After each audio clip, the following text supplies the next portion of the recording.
안녕하세요. 한류 소식과 해외 반응을 소개하는 한류클래스TV입니다.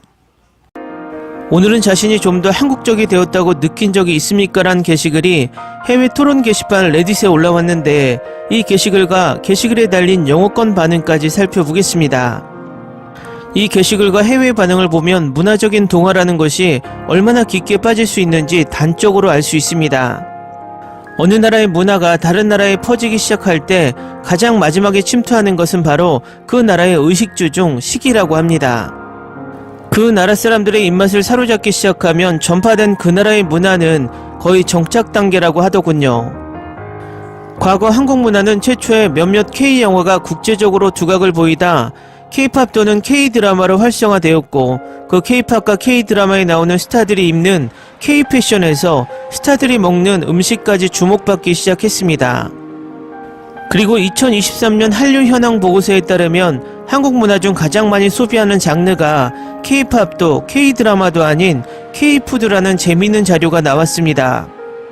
결국 이 결과는 이제 이미 한류가 오래 지속된 나라에선 그 나라의 주류 문화 속에서 한국 음식까지 친숙해졌다는 방증이기도 합니다. 그런 의미에서 이번 레딧 게시글은 한국 문화 침투의 한 단면을 보여주고 있어서 지금부터 살펴보겠습니다.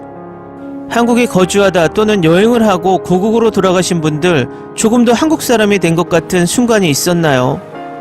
나의 경우는 첫 번째, 이제 내 식사를 위해 뜨거운 수프가 필요하다. 두 번째, 사적 공간 침범에 대한 포용력이 아낌없이 넓어졌다. 세 번째, 길에서 낯선 사람이 웃으면 깜짝깜짝 놀라요. 네 번째, 나는 영어 단어를 잊고 있음을 발견한다. 다섯 번째, 나는 누군가에게 인사할 때 포옹하는 것보다 고개를 숙여 인사하는 것을 더 좋아한다. 다음은 이 게시글에 달린 해외 네티즌 반응입니다.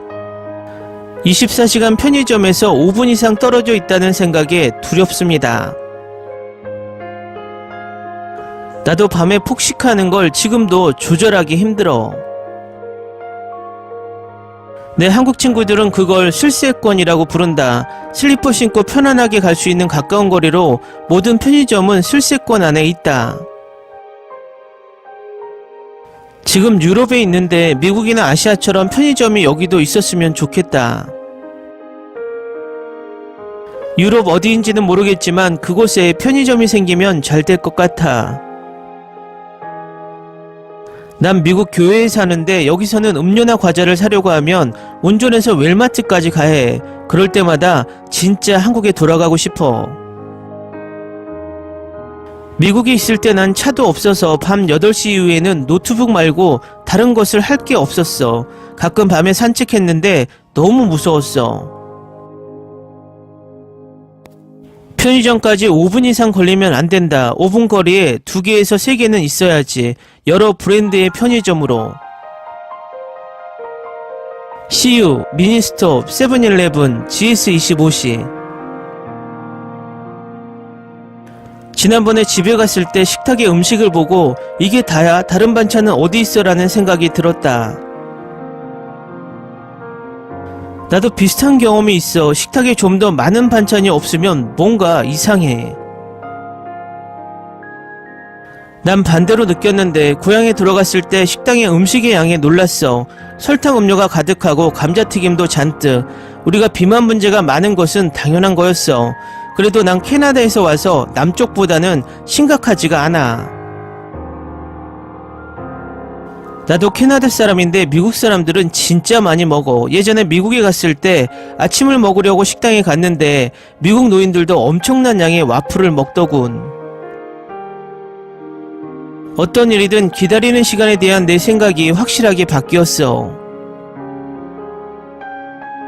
맞아, 더 이상 미국에서처럼 오래는 못 기다리지. 난 미국에서 태어난 한국계인데 그게 무슨 말이야? 병원에 예약하고 대기하는 시간 같은 것. 지난달에 캘리포니아에서 응급치료를 했었는데 예약하고도 3시간이나 더 기다렸다.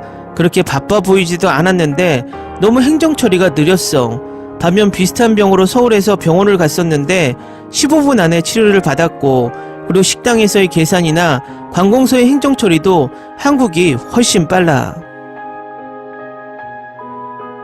그리고 음식 배달. 지난달에 우리 부모님이 한국에 오셨는데 15분 안에 삼겹살 배달이 온 걸 보고 충격을 받으셨어.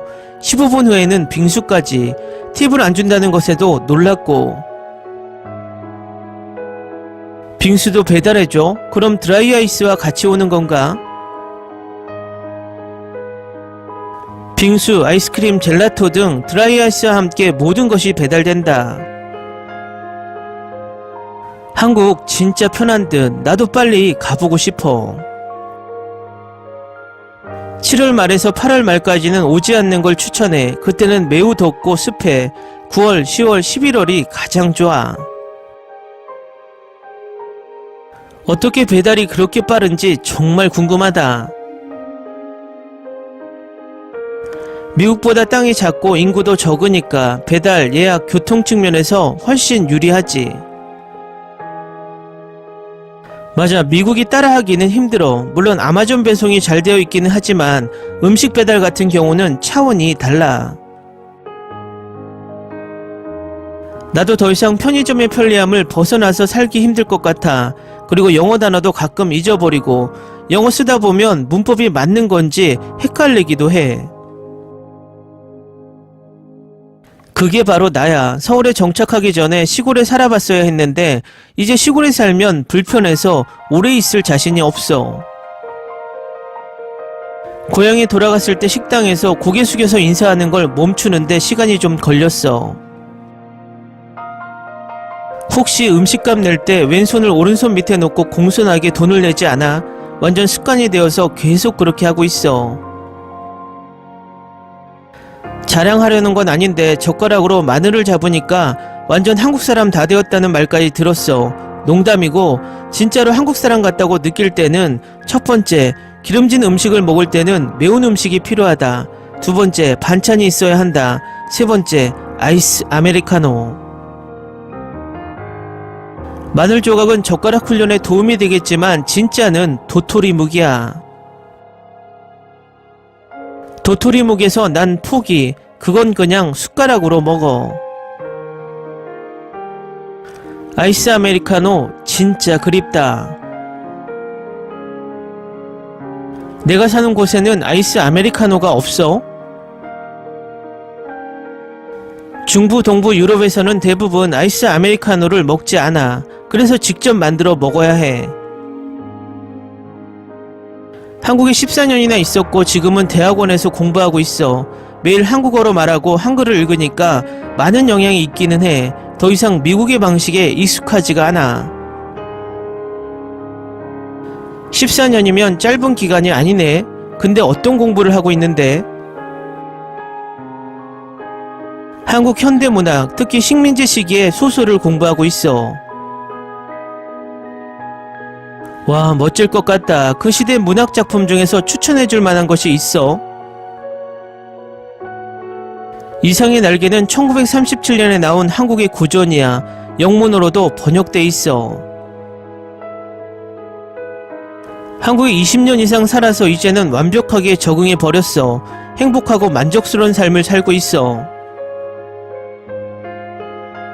내 와이프를 만났을 때 캐나다 음식 말고는 다른 음식은 별로 좋아하지 않았거든. 지금은 와이프보다 한국 음식을 더 좋아해. 내가 한국 사람 같다고 느낀 적은 별로 없지만 입맛은 확실히 한국화되었어. 첫 번째, 다른 사람이 말하는 걸 들으면 얘 같은 소리를 낸다. 두 번째, 밥을 먹을 때 김치를 항상 먹는다.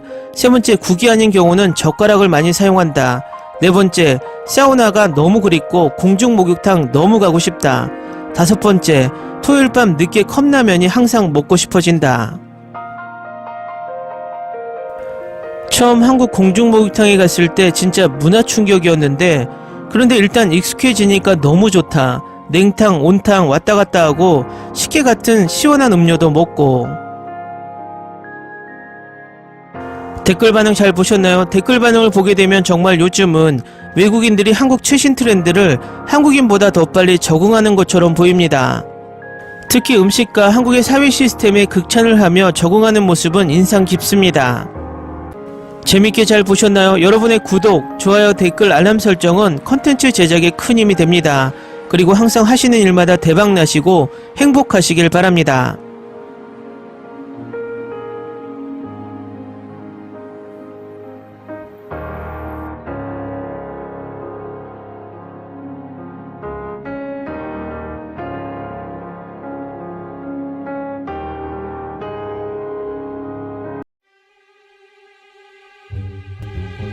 te ocurra.